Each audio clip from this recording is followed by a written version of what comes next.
Preseason NBA Power Rankings. First we have the Nuggets, who are the current NBA champions, which obviously places them first. Plus, their team hasn't changed that much from last season, and hopefully with no injuries to Jokic and Murray, they can build on their combination and become more unstoppable. And if Aaron Gordon and Michael Porter Jr. can take the next step, maybe the Nuggets can form into a big three or a super team. If all goes well, they will be contenders again and be favourites to go back-to-back seasons as NBA champions.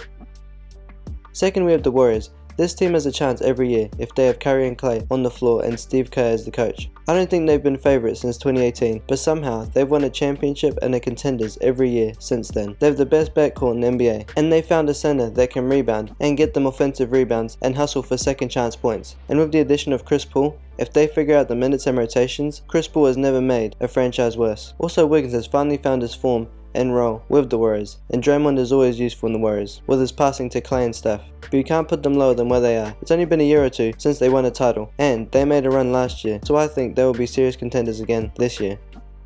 I've been waiting to see where Damian Lillard ended up. Now that he's with the Bucks, that puts the Bucks back into the favourites to take it all. They have similar pieces from when they won a championship, like Chris Middleton, Brook Lopez, and Portis, and adding Dame just helps their case being this high up. They have Giannis, one of the top 5 players in the league, who also has proof he can be the best player on a championship winning team, and as long as they can build chemistry with Dame in the season, they have a very good chance to make a run for the title.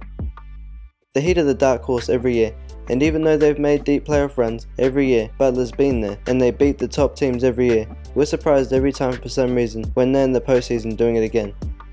Jimmy is still there to carry them with the help of Bam and Tyler Hero, who hopefully comes back from injury in good shape so they can have a deep playoff run again this year. But I'm not about to doubt them again and be proved wrong when they make it to a conference finals or maybe even the finals.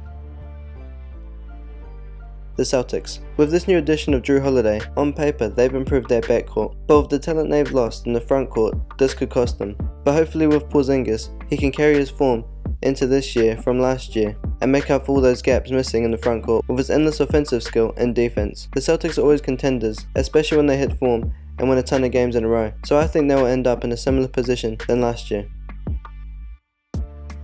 Honorable mentions. The Lakers. Starting off with LeBron, he is still putting up numbers, and hopefully with Anthony Davis, they can shock the NBA like last year and somehow make it to the Western Conference Finals. But I doubt it. They've made good trades in the offseason, adding Gabe Vincent, Jackson Hayes and Cam Reddish for depth, but only time will tell if LeBron can keep this up and keep the Lakers as contenders.